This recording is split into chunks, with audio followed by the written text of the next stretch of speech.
Joining me now, author of The Red Letter on Substack, Tara Palmeri, founder and CEO of Independent Veterans of America, Paul Rieckhoff, and Republican strategist Joe Pinion. Glad to have you all here. I'm beginning with you, Tara, because you saw those poll numbers from Harry, and there was also a top Maga pollster. His name is Rich Barris, and he posted this warning to Trump saying, quote, "If he pulls the trigger, it's all over, MAGA." Now, this is suggesting, of course, the Republicans might lose their majority in Congress for a decade. So I wonder how much of Trump's reaction and contemplation is factoring this in. I think President Trump is realizing that MAGA is not that loyal to him, not as loyal as he thinks. Yeah, I mean, did you see that comment that he made to Michael Scher at The Atlantic this morning? He said, "I made America first. I can decide what it means." To me, that means someone who is very reflexive, is in a defensive state, and he thinks he controls it. By the way, it was Reagan, I think, who came up with America first.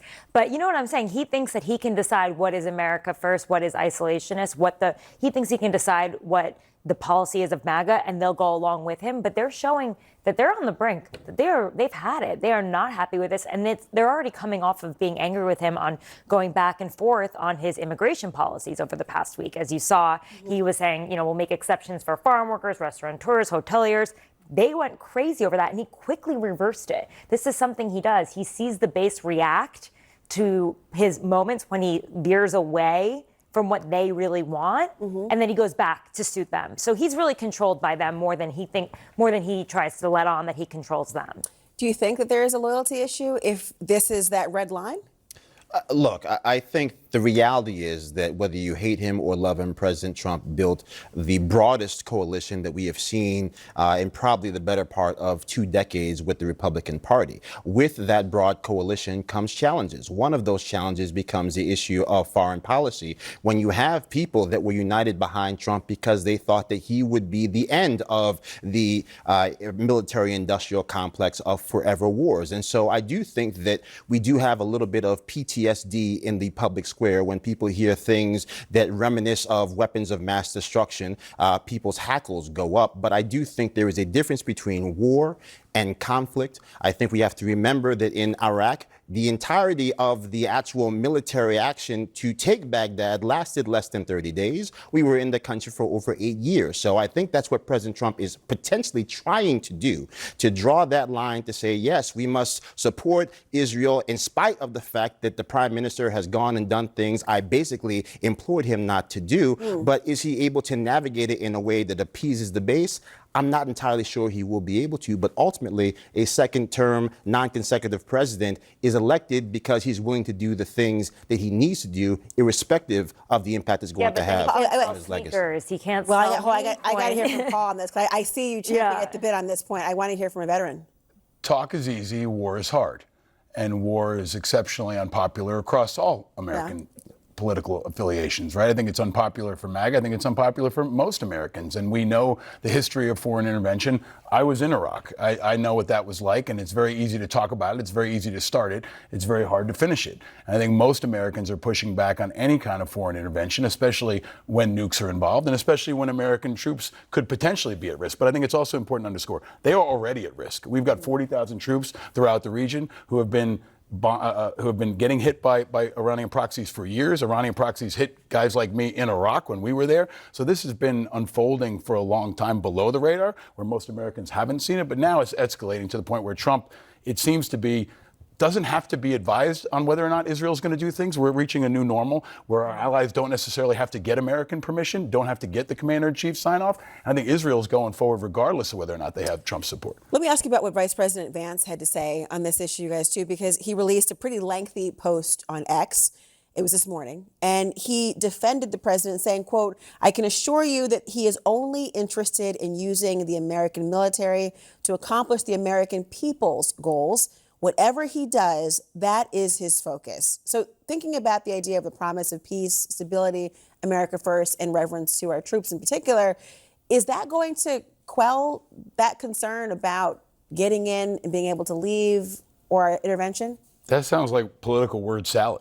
I mean, that doesn't sound like anything. I don't think it's going to make anybody feel better. Maybe it'll, deepen his loyalty to Trump somehow, but that's not going to help this situation. And Trump's going to have to make strategic decisions about what he does want to use. I think the Iranians do want our firepower. I think they do want our air assets. They do want our bombs. And if they can get that without the baggage and chaos of Trump, where he's talking junk on X when really what we need to be doing is, talking softly and carrying a big stick, that generally works better on the world stage in situations like this. I think Netanyahu's trying to have a little bit of both to achieve his objectives while Israel and Tel Aviv continue to get hit with missiles on a daily basis. I think also we have to look at J.D. Vance and where he stands in all of this. J.D. Vance is setting himself up to be the successor to President Trump.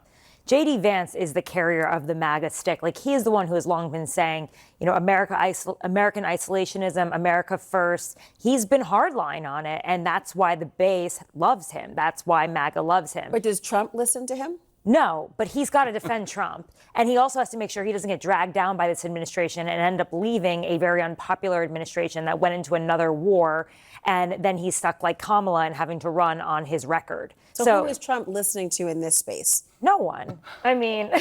Well, Vance is in a unique position also because he's a post 9/11 combat vet himself. Right. This is where he could have an oversized influence. Same thing with Tulsi Gabbard. Same thing with Pete Hegseth. These are folks who've been involved in foreign wars since 9/11 and couldn't be a unique position to advise him appropriately on how to attack this situation or not. I'll simply say this. I think President Trump, probably more so than anyone, probably arguably since Lincoln, has assembled a team of rivals, right? Whatever you think of the people personally, they are young, they are ambitious, and I think their eyebrows went up.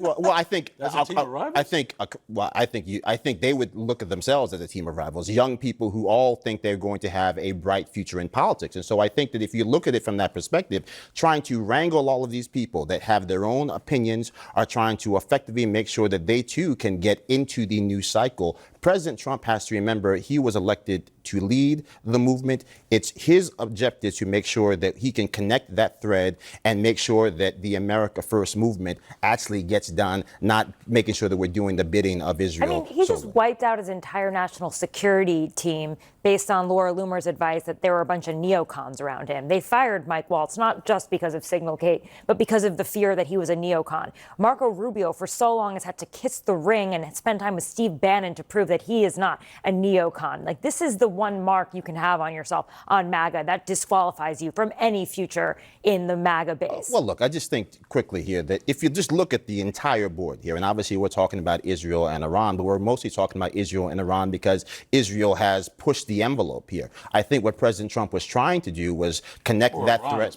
Well, that as well. But I do think that you look at what President Trump has been trying to do with. We have Iranian ghost fleets that are carrying Russian oil. We have all of these issues where the Chinese Communist Party is underwriting the actions of the Ayatollah, underwriting the actions of the Taliban. So all of these things are connected. I believe that from the negotiations with Putin to the negotiations with Israel, there was an attempt to try to rein that in. I believe the Israel conflict in many ways now is undermining what had been in some ways a well-designed Well, plan. I certainly hope for the safety of the troops. They've been threatened by this Ayatollah, and of course, the safety of the American people abroad as well. Thank you, everyone.